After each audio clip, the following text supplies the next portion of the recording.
시간이 정말 빠르죠. 벌써 가을입니다.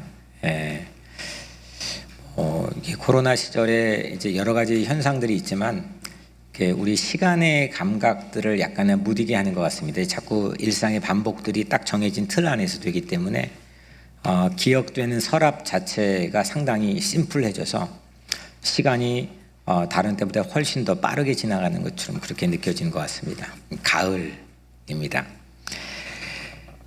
가을 러브레터 쓰기 딱 좋은 계절입니다. 러브레터 시리즈가 오늘 19번째인데 오늘까지가 2021년도 36번째 주일입니다. 36번째 주일 중에 19번 하나님께서 러브레터 메시지를 우리에게 보내주셨으니까 얼추 격주로 올 한 해 동안 비전 메시지를 함께 나눈 셈입니다.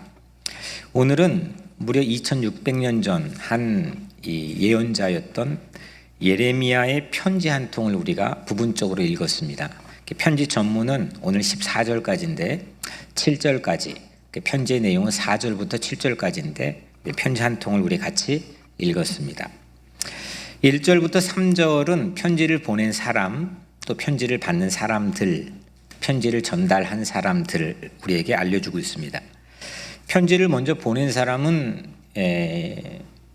예레미야입니다. 폐허가 돼버린 예루살렘에 덩그러니 남겨진 예레미야가 편지를 보냈습니다.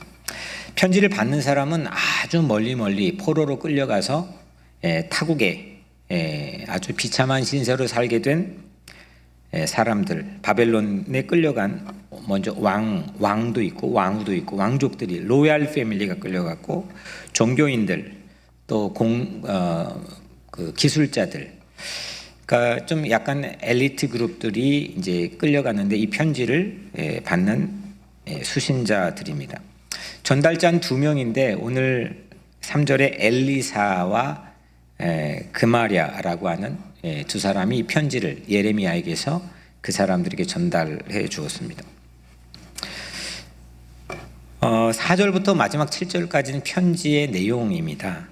먼저 4절 첫 부분에 보면 만군의 여호와 이스라엘 하나님께서 예루살렘에서 바벨론으로 사로잡혀가게 하는 모든 포로에게 이와 같이 말씀하시느니라.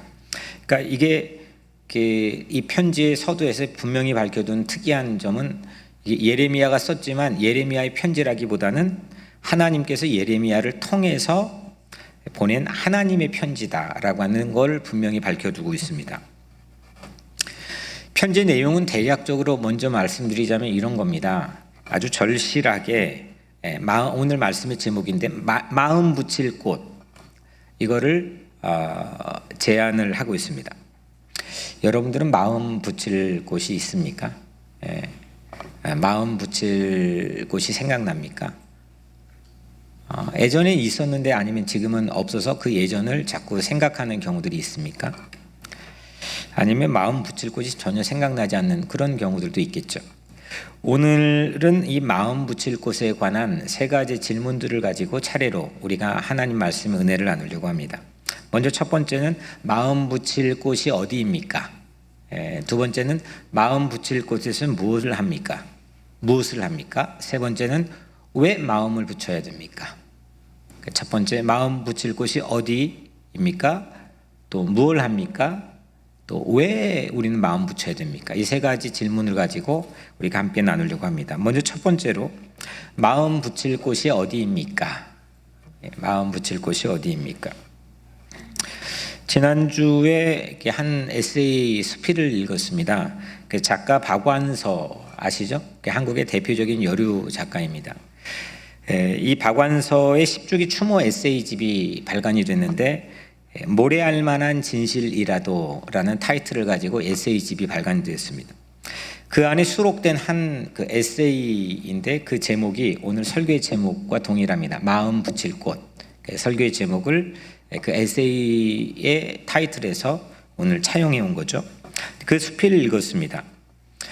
그 수필의 서론 부분에 보면은 이 박완서 작가의 딸이 엄마를 보면서 우리 엄마는 하루에 20번도 더 옛날이라는 말을 해요. 있어라고 하는 걸로 시작을 합니다. 그러니까 작가는 옛날을 하루에도 수없이 말을 하는 거죠. 그 어린 시절 유년의 뒤란에 있던 꽃들, 그 꽃들을 현재 살고 있는 마당에 복원하는 그런 모습으로 수필이 전개가 됩니다. 근데 그 꽃을 예전에 그 마음 붙일 꽃처럼 생각해서 유년의 뒤란에 있던 꽃들을 종류별로 현재 살고 있는 마당에 복원을 했는데 그 꽃도 옛날 꽃이 아니라는 겁니다. 잠깐 그 수필에서 한 문장을 옮겨서 여러분들이 소개하면, 옛날보다 더 보기 좋게 개량된 것 같은데 내 소원은 화려하거나 신기한 것이 아니라 마음 붙일 수 있는 꽃이다. 그러니까 뭐 겹잎, 혼잎 뭐 이렇게 말하면서 이 지금 꽃은 예전보다 훨씬 더 우성학적으로 이게 개량이 된 꽃이라는 겁니다. 훨씬 더 화려하고 보기 좋고 이전보다 훨씬 더 예쁘다는 거죠. 근데 이 작가는 그 화려하고 신기한 거를 원하는 게 아니라 내가 정말 마음 붙일 수 있는 그 꽃 하나를 나는 원하고 있다. 그걸 얘기하는 거겠죠. 근데 별로 찾기가 쉽지 않다. 아마 이런 걸 얘기할 겁니다. 여러분들은 변함없이 마음 붙일 꽃 간직하고 있습니까? 상당히 중요한 질문입니다. 나는 내가 뭐 어떤 상황이든 내가 마음 붙일 곳이 과연 나에게 있는가? 그 책의 또 한 구절을 잠깐 소개하면, 다이아몬드에는 중고라는 것이 없지, 세컨핸드가 다이아몬드에는 없다는 겁니다. 다이아몬드에는 중고라는 것이 없지, 천년을 가도 만년을 가도 영원히 청춘인 돌. 보통 한 사람 건너면 그건 세컨핸드가 됩니다. 중고가 되죠. 근데 이 다이아몬드라고 하는 돌은 아무리 많은 사람들을 거치고 많은 사람들의 손에 의해 사용되었어도 이건 여전히 변함없이 돌이라는 겁니다. 다시 말하면 중고가 없는 이 돌처럼 영원한 복고풍, 그 옛날 자기 마음 붙였던 그 옛날을 이 저자는 그리워한 거겠죠. 결국은 잘 찾기가 쉽지 않다는 걸 말하고 싶었던 걸 겁니다. 그것이 마음 붙일 꽃입니다. 저자는 아마 현재 없는 지나간 옛날, 현재는 찾기가 참 난망한 그런 지나가 버린 옛날, 또 상처받지 않을 수 있는 그런 대상들, 지금의 현실에서는 수도 없이 상처받고 또 생채기가 나고, 그런데 아무것도 나에게 상처 주지 않았던 그 대상들, 꽃, 돌, 이것들을 찾고 있었는지도 모르겠습니다. 그런데 역시 그걸 찾기가 쉽지 않았다는 것을 반어적으로 글을 썼던 것 같습니다. 여러분의 마음 붙일 곳은 어디입니까? 우선 마음 붙일 곳이 전혀 없다면 이게 붕 뜨게 됩니다.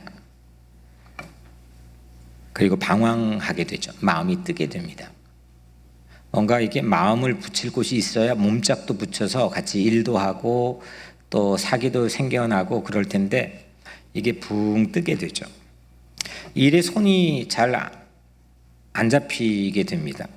우왕좌왕하게 됩니다. 방황도 합니다.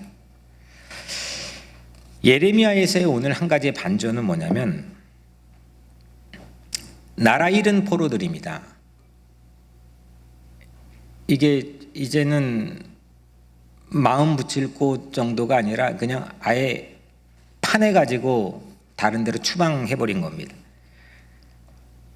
근데 그 포로들에게 마음 붙일 곳을 제안하는 그런 반전을 오늘 예레미야 편지에서 우리가 함께 읽었습니다. 우선 단도직입적으로 마음 붙일 곳, 예레미야를 통해서 하나님께서 제시하고 있는 마음 붙일 곳은 한 도시입니다. 그 적군의 도시입니다. 바벨론입니다. 5절에 너희는 집을 짓고 거기에 살며 텃밭을 만들고 그 열매를 먹으라 했습니다. 그 집 건축한다는 거는 뭐 떠날 생각 없을 때 하는 거죠. 언제 내가 떠날지 몰라 하는데 집 짓는 그런 바보는 없을 겁니다. 텃밭 만들어서 거기에서 이 생겨난 그 생산된 열매를 먹는다는 거는 그래도 거기에 좀 눌러 뿌리 내리고 살겠다는 그런 결심이 섰을 때 할 수 있는 행동입니다. 물도 줘야 되고, 텃밭 만들면 휴가도 잘 가기 쉽지 않습니다. 물도 줘야 되고, 또 가서 들여다봐야 되고, 열매를 맺기까지 기다리기 위해서는 쉽게 정착 포기하고 정착된 계획도 없이 그렇게 할 수 있는 행동이 아니죠. 그러니까 장기간, 어느 정도의 장기간 정착 플래닝을 지금 제시한 겁니다. 바벨론 도시 정착. 그런데 여러분들 생각해 보십시오. 지금 바벨론에 마치 금이 환영하는 것처럼 뭔가 이렇게 자본금을 가지고 사람들이 반겨주는 투자금을 가지고 지금 들어간 게 아닙니다. 이건 쫄땅쫄땅 망해서 완전히 거지가 돼가지고 들어갔습니다. 아마도 온갖 차별과 혐오가 그 포로들에게는 당연한 일상이 되었을 겁니다. 고국을 갓 떠난 이 포로들에게 바벨론 정착은 정말 기피하고 싶었던 순간이었을 겁니다. 실제로 오늘 이 장 29장 말고 그 전장에 보면 예언자들의 한 무리들은 그 도시로 정착하는 걸 극렬 반대합니다. 거기 떠나라. 외곽 지역으로 빠져라. 마치 항일 무장투쟁이 했던 것처럼 그 도시에 적대적 행동을 취하라. 이렇게 입장을 취하라고 이야기도 합니다. 그게 직전장인 28장 2절 4절 부분적으로 제가 읽어드리면, 바벨론으로 옮겨간 여호와의 성전의 모든 기구를 2년 안에 2년 안에 다시 이곳으로 되돌려오리라. 내가 또 유다의 왕 여호와킴의 아들 여고니아와 바벨론으로 간 유다 모든 포로를 다시 이곳으로 돌아오게 하리니. 그러니까 28장은 정착에 관한 하나냐라고 하는 이 한 예언자의 입장입니다. 그러니까 지금 바벨론 끌려간 거는 팩트입니다. 이거에 대해서 어떻게 행동 리스판스를 할 건지 매뉴얼을 주는데, 하나냐라고 하는 예언자는 2년 안에 돌아가게 할 거야. 그러니까 조금만 참어. 아직 뿌리 내리지 말고 외곽으로 빠져. 이런 식인 겁니다. 29장에서 예레미야의 입장과는 아주 상반됩니다. 하나냐는 2년 안에 돌아갈 것이니 도시를 떠나라. 이런 입장이고, 예레미야는 오늘 읽은 그 장에서 뒷부분을 보면 70년 걸릴 것이니 도시에 그 뿌리 내리고 집 짓고 텃밭 만들고 애 낳고 정착하라. 이렇게 제시합니다. 여러분들이라면 여러분들이 두 가지의 이 제안을 그 상황에서 받았다면 어떤 것이 더 마음에 솔직히 와닿겠습니까? 말뚝 받겠습니까? 아니면 언제든지 떠나자 하면 떠날 준비하겠습니까? 떠날 준비가 훨씬 더 용이한 선택이겠죠. 지긋지긋할 거 아닙니까? 거기서 뭘 하겠습니까? 괜찮은 모습으로 지금 입성한 것이 아닙니다. 피폐해지고 파괴되고 정신적으로 육체적으로 모든 게 망가져 있는 상태로 거기에 들어간 겁니다. 아무것도 다시 뭔가 시작할 근거 자체가 매우 미약합니다.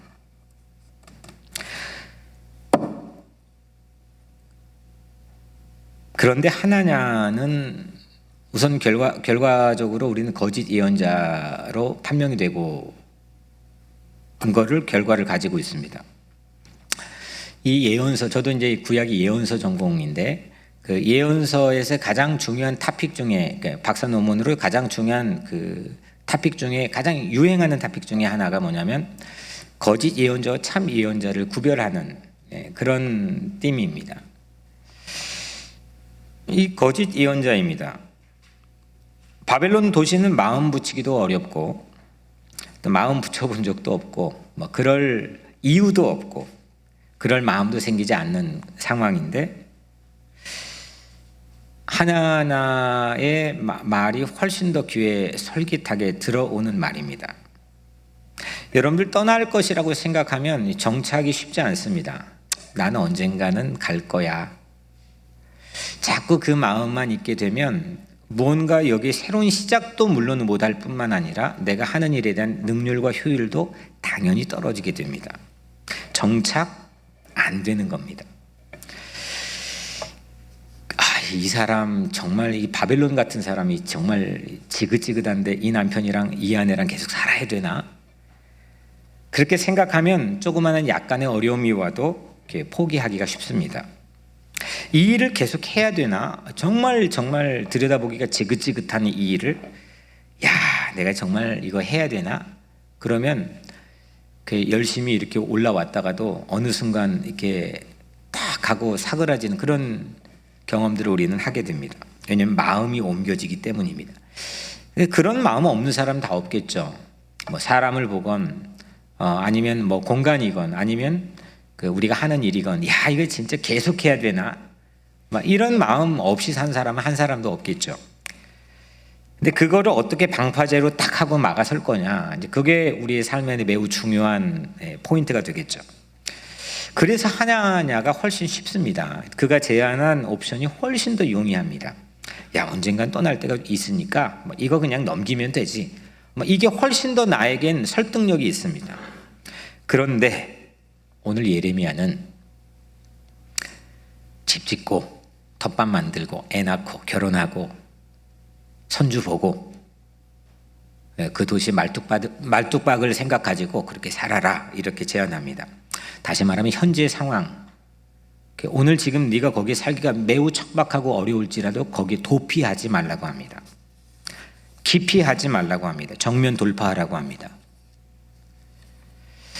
옛날만 그리워하거나 그 옛날, 오늘 박완서의 작가의 글 안에 소개된 내용처럼 옛날에 대한 향수로 그리워해서 오늘 살거나 아니면 미래만 그냥 기다리는 오늘 살지는 않게 만들어줍니다.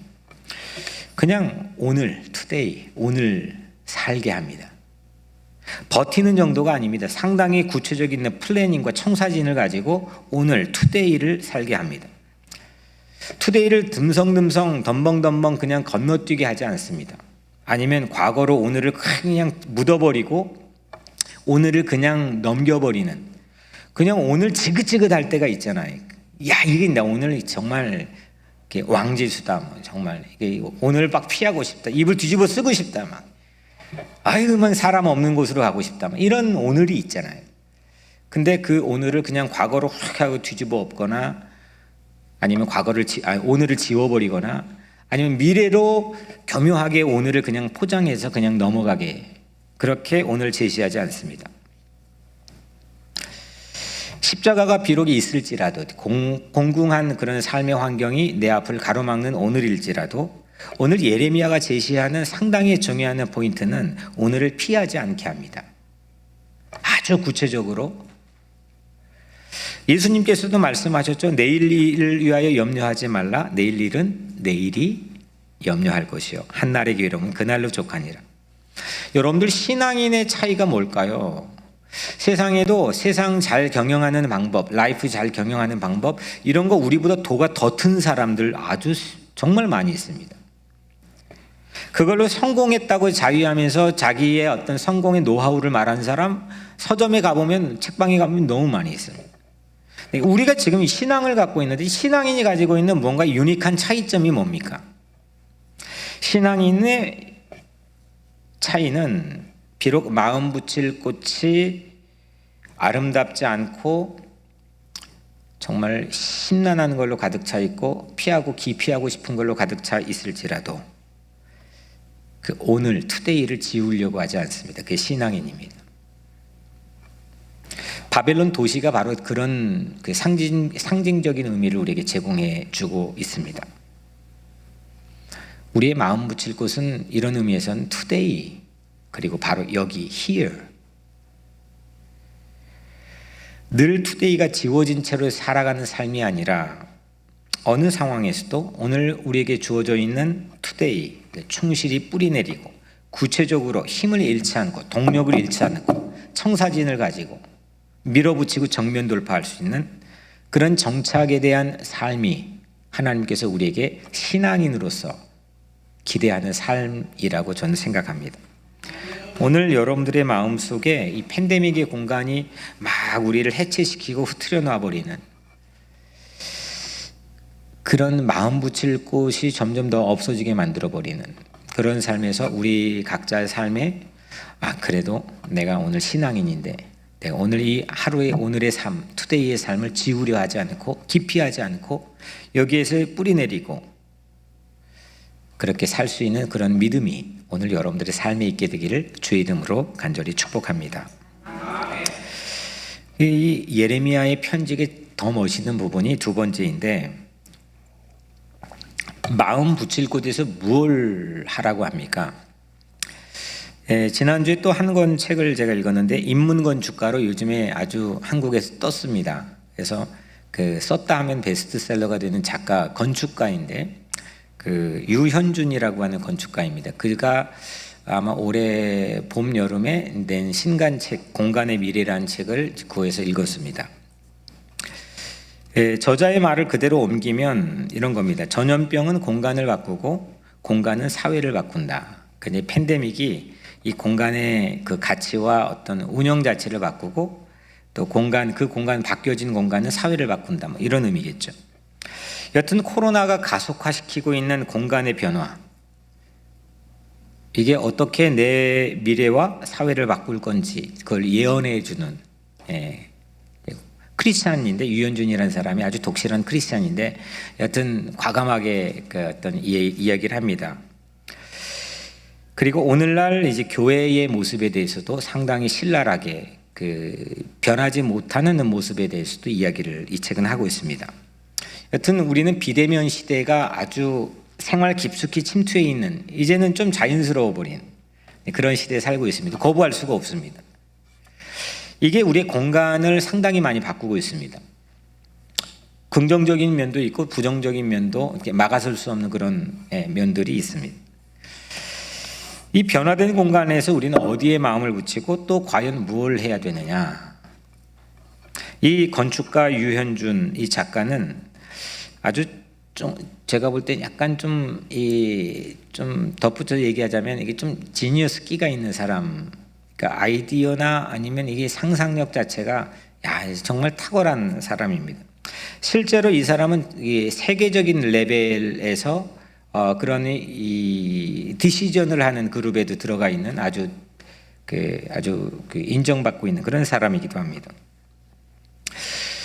이 사람이 그런 전문 지식을 가지고 그 장별로 주거지, 학교, 교회, 공원, 파크, 회사, 도시, DMZ 이걸 새롭게 설계하는 그런 아이디어를 그 책에 이렇게 담아 놓았습니다. 그러니까 뭘 이 변화된 공간에서 뭘 할 건지에 대한 이게 비전을 보는 겁니다. 상당히 저에게는 구체적인 그런 인사이트들을 많이 제공해 줬습니다. 우리는 마음 붙일 곳에서 뭘 합니까? 자꾸 변화되는 공간의 그런 그 상황들이 우리에게 도전해 오는데 여러분들 우리 장로님 이제 조금 있으면 사업들 리노베이션 공간에 대한 변화도 준비하고 계신다고 기도 부탁하셨고 또 우리 교회도 마찬가지고 각가지 여러분들의 삶에 이사하는 사람 여러 가지 공간에 어떤 또 비전을 가지고 있는 사람 있을 텐데 이 지금 공간의 밸류는 계속 바뀌고 있습니다. 지금의 현재의 밸류만 보면 되지는 않는 거죠. 그런 의미에서 우리는 이런 상황에서 뭘 해야 되느냐 상당히 중요한 또 가치 있는 질문이라고 생각합니다. 뭘 하느냐? 오늘 하나님께서는 이 편지 레러에서 정착에 대한 설계를 주문합니다. 할 일을 제공합니다. 먼저 너희는 집을 짓고 거기에 살며 영어 성경에는 build house and settle down 그러니까 집을 건축하고 settle down 정착해라 이겁니다. 집을 건축한다는 것은 사람이 맘 잡고 정착하게 되는 첫 번째 시작입니다. 텃밭을 만들고 그 열매를 먹으라. 텃밭 만들고 먹거리를 생산해서 먹는 것 정착의 주요 과제입니다. 먹을 것 없는데 정착 불가능합니다. 저는 이게 좀 젊었을 때, 지금도 젊지만 좀 젊었을 때 우리 권사님들 같이 모시고 어디 가면 꼭 그 안 빼먹고 하는 질문이 있습니다. 여기 있는 사람들은 뭘 먹고 살아요? 예. 저는 그때는 이해를 못했습니다. 그냥 먹고 살겠죠. 뭐 이렇게 속으로 생각했는데 이젠 조금 궁금해집니다. 먹고 사는 게 상당히 중요한 건데 여기 허벌판에 사람들이 뭐 해 먹고 살까? 예, 뭐 먹고 살까? 예, 우리 교회에서 텃밭 가장 잘 가꾸는 사람 중에 한 분이 우리 이기훈 집사님. 네. 예, 농사밖에 안 줘 요즘에. 예. 근데 여튼 뭐 해 먹고 살까? 상당히 중요한 이슈입니다. 6절에는 아내를 맞이하여 자녀를 낳고 너희 아들이 아내를 맞이하여 너희 딸이 남편을 맞아 그들로 자녀를 낳게 하여 너희가 거기에서 번성하고 줄어들지 아니하게 하라. 아내 맞고 자녀 맞고 손주 보고 후손 이루어서 번성하는 것. 이거는 그동안 네가 마음 붙이고 살았구나 라고 하는 증거입니다. 우리 교회에서 가장 오래된 이민 역사를 가진 분이 우리 조태환 장로님 1963년도 제가 태어나기도 훨씬 전에 미국에 오셨는데 여기 정착하며 사시면서 정착하는 어떤 에비던스가 있을 거 아닙니까? 오늘 뭐 6절에 나온 것처럼 아내 맞이하고 권사님이 여기서 결혼하셨죠? 만나셔서 또 그 딸 아들 낳고 또 그 자녀들이 손주 보고 또 숫자가 마이너스 되지 않도록 또 번성하게 하고 뭐 여하튼 뭐 숫자에 대한 꼭 컨셉이 아니라 정착하라 이겁니다. 그들은 숫자가 번성하고 또 숫자가 증가하라고 하는 매뉴얼을 받게 되죠. 여튼 결혼해서 자녀를 낳지 않는 건 보편적으로는 여튼 사라지지 않는 인류의 존속하는 방법입니다. 누가 가르쳐주지 않았는데 애를 잘 낳습니다. 학교에서 뭐 배우지 않았거든요. 결혼하기 전에 주례자가 뭐 그걸 가르쳐주지 않았거든요. 근데 결혼하면 뭐 그냥 잘 납니다. 이 말은 뭐냐면 너희가 가서 지금 포로 신분받게 되지는 않지만 소수 인종으로 꿀리지 말고 정체성 잃지 말고 강하게 버티고 살아가라. 이런 의미로 생각합니다. 마지막 7절은 너희는 내가 사로잡혀 가게 한 그 성읍의 평안을 구하고 그를 위하여 여호와께 기도하라. 이는 그 성읍이 평안함으로 너희도 평안할 것임이니라. 그러니까 자기가 발붙이고 살아가는 도시의 평화와 번영을 구하는 그 수준 높은 레벨급으로 올려놓는 겁니다. 늘 빈둥빈둥 그냥 수동적으로 받아먹는 사람 되지 말고 네가 블레싱하는 사람 되라. 그 앞에 있는 평안은 피스이고 샬롬이고 뒤에 있는 평안, 그 성읍이 평안함으로 너희도 평안할 것입니다. 이거는 번영입니다. prosperous. 그러니까 번영과 평화를 그 도시의 평화 번영을 구하고 그 도시를 위해 기도하는 거는 정착의 하나의 책임입니다. 결국 그들의 샬롬, 거기에 살고 있는 샬롬이 도시를 유익하게 하는 방식으로 정착해라 이겁니다. 그냥 늘 어떻게 야가 빠지는 모습으로 뭘 뜯어먹을 게 없을까, 받아먹을 게 없을까, 그렇게 살지 말고 너로 인해서 도시가 평화로워지고 너로 인해서 도시가 번영되는 그런 걸로 살아라. 제가 한인동포를 바라보면서 그런 애티튜드가 우리에게 좀 부족한 게 아닐까 그런 생각도 가져봅니다.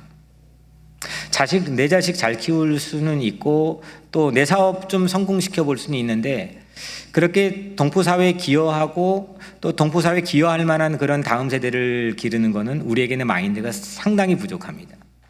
성서가 우리에게 제공해 주고 있는 것은 그와의 정반대의 모습이라는 거죠. 그래서 오늘 세 가지 할 일을 줍니다. 뭘 해야 되느냐? 정착하라, 번성하라, 기도하라. 이게 세 가지가 마음 붙이고 사는 곳에서 할 일들입니다. 근데 여러분들 마음이 붕 뜨고 그리고 막막한 상황에선 보통 대개는 성급한 나머지 엉뚱한 일을 하기 마련입니다. 꼭 해야 될 일을 하지 못하고 엉뚱한 일을 하기 마련입니다. 우선 가장 쉽게 할 수 있는 일, 그리고 성과를 가장 빠르게 볼 수 있는 일, 그런 일들을 선택하기가 쉽습니다. 그래서 우리는 이 좋은 선택을 하기가 어려울 때가 많습니다. 근데 하나님 설계를 오늘 보면 우리에게 야 이거 하라라고 하는 이 말씀을 보면 의외로 집 짓고 텃밭 만들게 합니다. 여러분들 집 짓는 게 쉽습니까? 어렵습니까?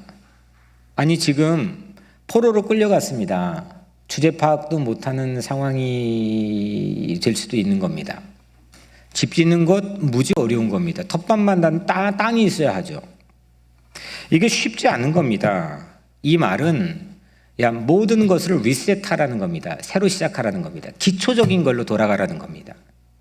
사람이 한 곳에 정착해서 한다는 게 뭔지 가장 베이직으로 돌아가라는, 그게 힘들고 어려워도 거기로 돌아가라는 겁니다.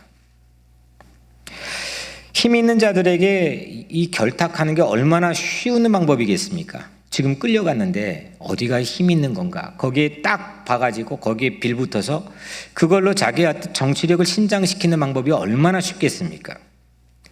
야비한 방법을 쓰는 것 얼마나 손쉽겠습니까? 근데 이게 전혀 마음 붙이는 일과 연결이 안 될 수도 있다는 겁니다. 하나님은 기초적인 베이직 일을 하게 합니다. 그게 얼마나 걸리건 그게 아무리 어렵던 그 일로 돌아가게 우리를 리셋하게 합니다. 집 짓고 텃밭 만들고 애 낳고 기도하는 것, 이건 다시 리셋의 기본입니다. 처음으로 돌아가게 하는 겁니다.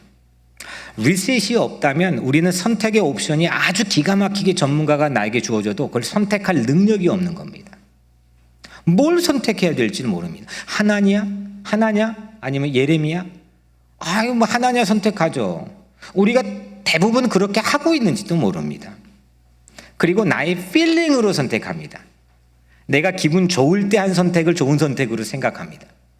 내가 기도했는데 오늘 기분 좋아. 그러면 그때 선택이 괜찮은 거예요. 근데 내일 선택하니까 또 후회해요. 이렇게 오리무중한 상태에서 원칙도 베이직도 없이 그냥 뒤죽박죽으로 살아가면서 그 정착이 잘 되지 않습니다. 언제 떠나야 되나? 이 사람은 계속 살아야 되나? 이게 언제 떠나야 되나? 이게 원칙이 없습니다. 늘 뜨내기입니다. 한 번 떠나는 건 계속 뜨내기입니다. 우리 이민자에게, 저 이민 목회 20년 하면서 이민자들이 참 이민교회가 좀 좋습니다. 왜냐? 순발력이 기가 막힙니다. 한국 교회는 뿌리 박아놓고 이게 교단 의식, 뭔 의식 이런 게 막 남들 시선 이런 것 때문에 순발력이 떨어집니다. 뭐 한 가지를 하려면 어렵습니다. 근데 우리 이민자들은 보따리 싸갖고 넘어온 사람들이기 때문에 언제든지 다시 보따리 싸고 순발력 있게 움직일 수가 있습니다. 이 근성이 있습니다. 저는 20년 목회하면서 이게 너무 좋습니다. 몸에 뱄습니다. 하면 하는 겁니다. 한국 교회는 뭐 남의 눈치도 봐야 되고 뭐 그냥 그 뿌리도 봐야 되고 뭐 여러 가지가 이게 볼 게 많습니다. 이게 저는 약간 좀 거부 반응도 없지 않아 있습니다. 근데 우리에게 약점은 뭐냐? 한 번 보따리를 싸봤기 때문에 계속 보따리를 쌉니다. 그래서 계속 뜨내기입니다. 언제든지 떠날 태세를 준비를 갖추고 있는 자세로 살아갈 수도 있습니다. 매뉴얼이 없습니다. 베이직으로 돌아가는 리셋 버튼이 고장나 버렸습니다. 이게 우리에게 약점입니다.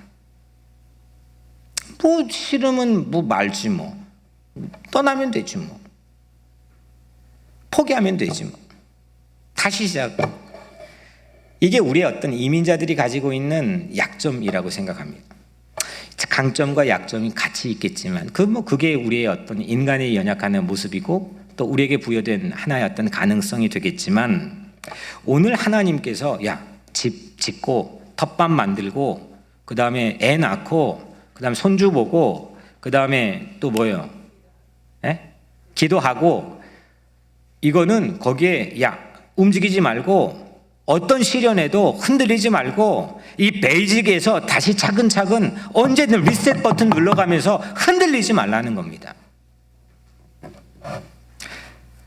이 마음만 사실 안 흔들리면 뭐든 하면 되는 겁니다. 결국 우리에게는 이 과정에서 마음이 막 흔들립니다. 이게 맞나? 이게 정확한 건가? 이게 바른 건가?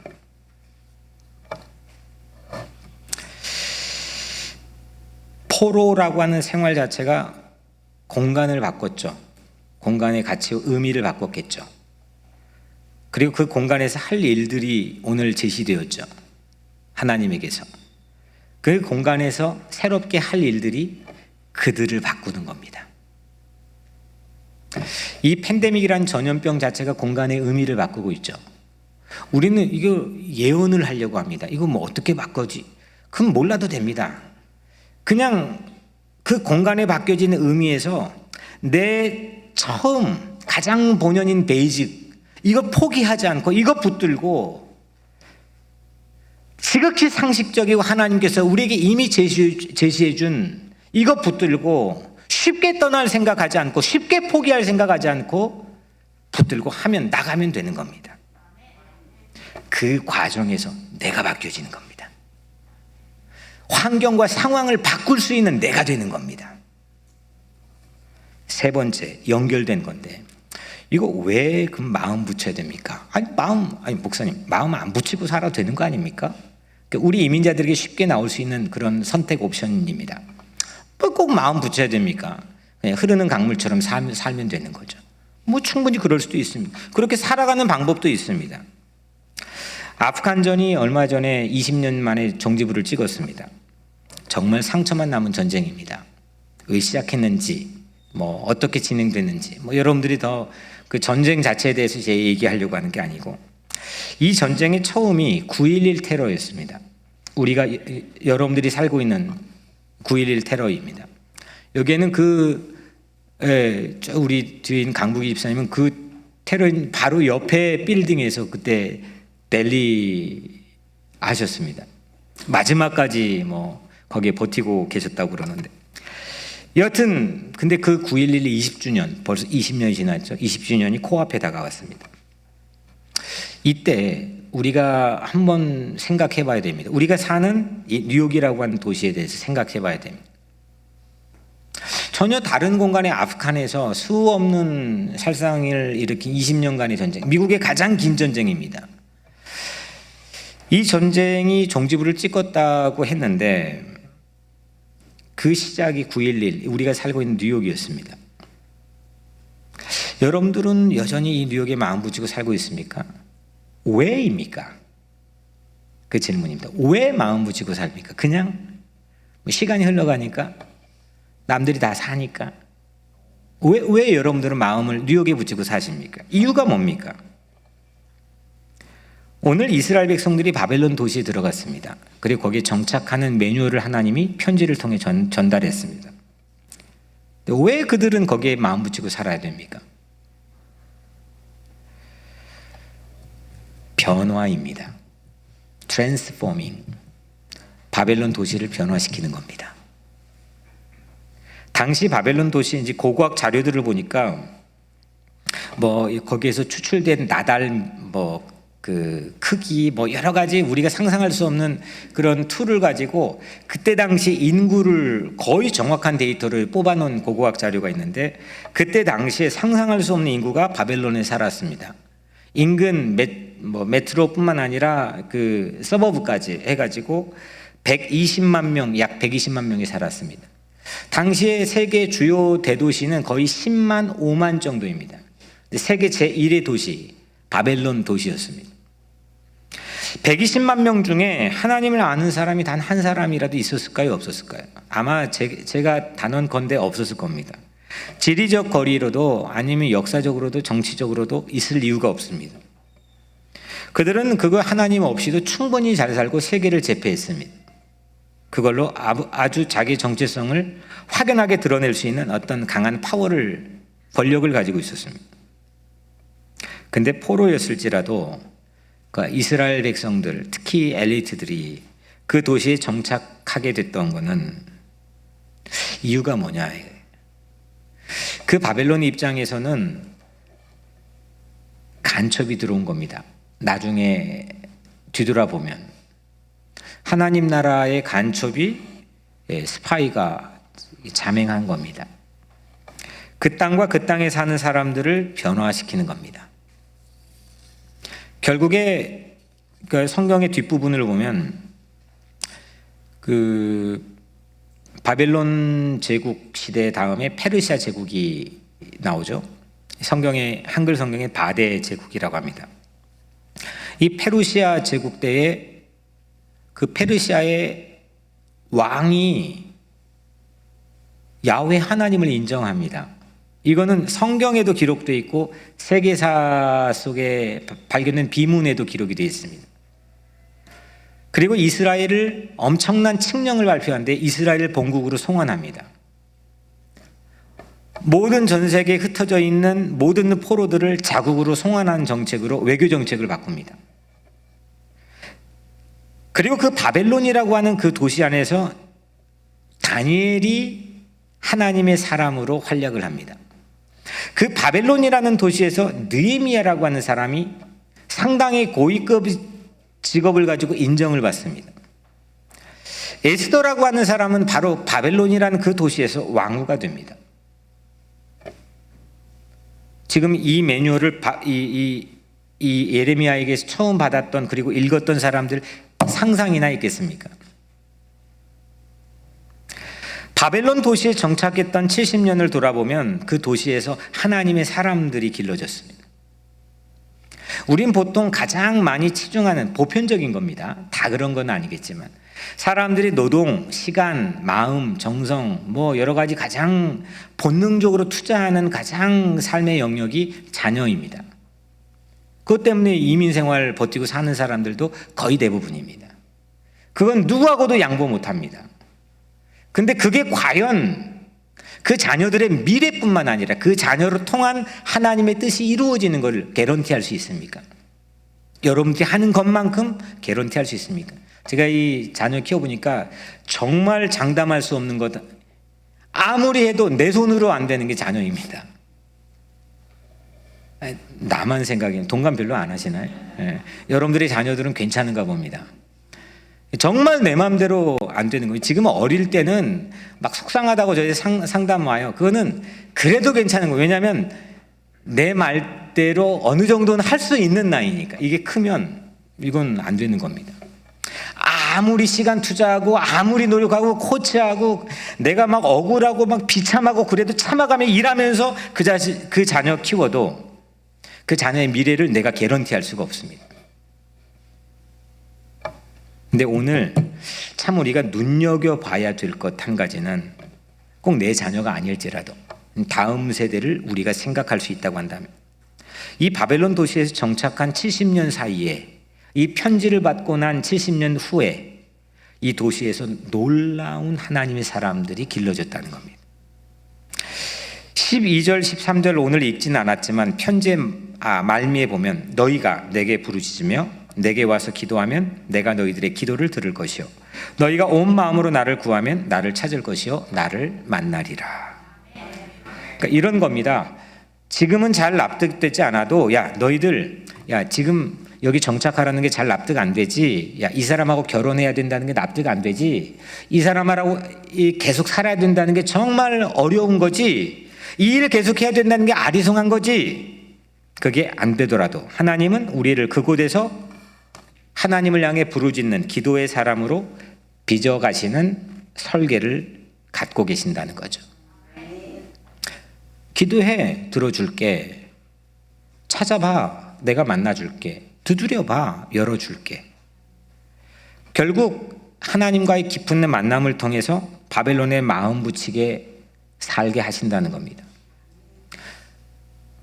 네 고국 땅에서 그렇게 너를 달래고 어르고 혼냈다가 뭐 그래도 너 말 안 들었잖아.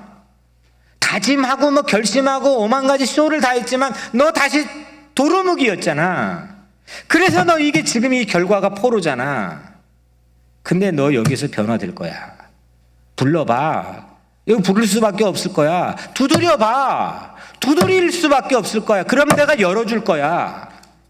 진짜 너랑 나랑 사랑의 미래의 관계를 가져보자 이겁니다. 이게 하나님이 가지고 있는 이유입니다.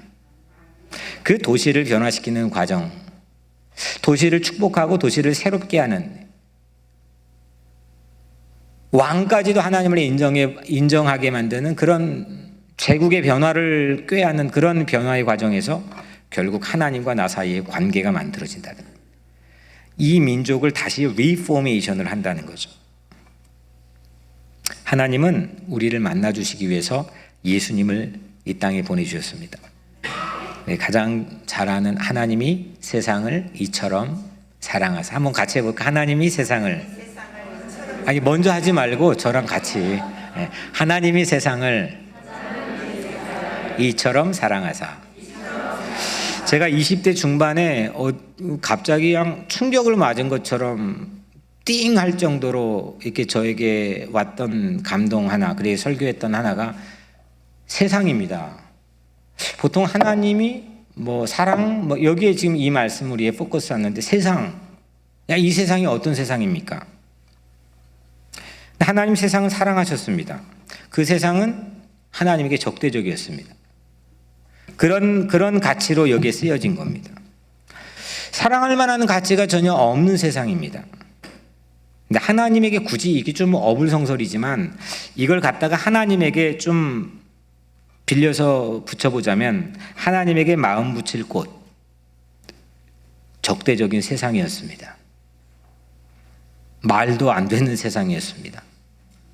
거기에 내가 포함된 겁니다. 그래서 예수님을 보내서 이 땅의 도시에 꾸역꾸역 여기서 아기로 태어나게 해서 정착하게 했습니다. 그게 인카네이션, 성육신의 원리입니다. 그리고 예수 그리스도를 믿는 자마다 하나님의 아들, 딸들이 되도록 이 땅에 번성하게 했습니다. 예수님은 도시의 평화와 번영을 위해서 예루살렘 도성을 보면 눈물 흘리면서 그 도시의 평화와 번영을 위해 기도했습니다. 이유가 뭐냐? 왜 그렇게 정착하게 매뉴얼을 예수님이 실제 먼저 실천했느냐? 변화 때문입니다. 우리의 변화, 나의 거듭남, 나의 다시 태어남 때문입니다. 그게 없으면 안 되니까. 그건 세상에 돈으로도 안 되는 거고 어떤 권력으로도 안 되는 것 이미 검증해 봤으니까. 어르고 달래고 이걸로 안 되는 것 이미 아는 거니까. 예수님께서 이 땅에 정착하고 뿌리내리고 사람으로 이 땅에 오셔가지고 살았던 그 이유는 바로 나의 변화 때문입니다. 하나님의 인연에 혹하지 않고 70년의 변함없이 험한 곳에서 마음 붙였던 그들 덕분에 우리는 느헤미야서를 읽을 수 있습니다. 다니엘서를 읽을 수 있습니다. 우리는 에스더 같은 성서를 여전히 읽을 수 있습니다. 얼마나 신나는지 모릅니다. 우리에게도 그런 일이 일어나기를 축복합니다. 빈둥빈둥 듬성듬성 투데이 지워가면서 그냥 마지못해 내가 언제 80이 되고 70이 됐지? 여러분들 80과 20세는 물리적인 100세 사이의 100세 시대의 육체적이고 환경적인 나이로 보면 이거는 20세와 80은 같이 만나 이야기할 수가 없습니다. 안 통합니다. 근데 여러분들 우리 신앙적인 영적인 눈으로 보면 우리는 영혼을 사는 겁니다. 같이 똑같이 예수님도 우리에게 친구라고 하지 않았습니까? 예수님도 아버지고 우리도 아버지입니다. 우리 다 형님 동생들입니다. 아니 80이 되고 70이 돼도 우리에겐 여전히 할 일이 있는 오늘 투데이를 지우지 않고 살아야 되는 청춘인 겁니다. 다이아몬드만 영원한 청춘이 아니라 영생을 믿고 사는 우리 각자의 삶의 오늘이 청춘이라는 겁니다. 할 일이 있는 겁니다. 그들은 모두 다니엘, 에스더, 느헤미야 변화의 아이콘들이 되었습니다. 어떤 시대 변화가 불가능해, 트랜스포밍 안 되는 거야 이렇게 얘기하는 시대에도 변화의 히어로, 아이돌이 되었습니다. 왜 마음 붙여야 됩니까? 변화를 믿기 때문입니다. 변화만이 생존이기 때문입니다. 변해야 됩니다. 사랑하는 여러분, 마음 붙일 곳에 뿌리 내리고 정착합시다. 그게 바로 today, here, 오늘 여기입니다. 뜨내기 소수인종처럼 살지 맙시다. 그 데이터 가지고 사는 거는 세상이겠지만 세상은, 성경은 절대 우리에게 그 데이터를 우리에게 제시하지 않습니다. 노예일지라도 아무리 박해할지라도 흑이기기 벽돌 굽기를 노동력을 막 상승시켜서 인구 억제 정책을 이집트 정부가 펼쳤을 그들의 인구는 끊임없이 증가했습니다. 마음의 문제입니다. 소수인종으로 살지 맙시다. 뜨내기로 살지 맙시다. 마음 붙일 곳 있는 자가 이기는 겁니다. 마음 붙일 곳 바로 여러분이 선 여기입니다. 바로 여기가 하나님이 인도하신 곳이기 때문입니다. 저는 믿습니다. 거기서 여기서 오늘 변화를 꿈꾸고 변화를 믿고 변화로 살아가는 우리가 되기를 주의 이름으로 축복합니다. 기도하겠습니다.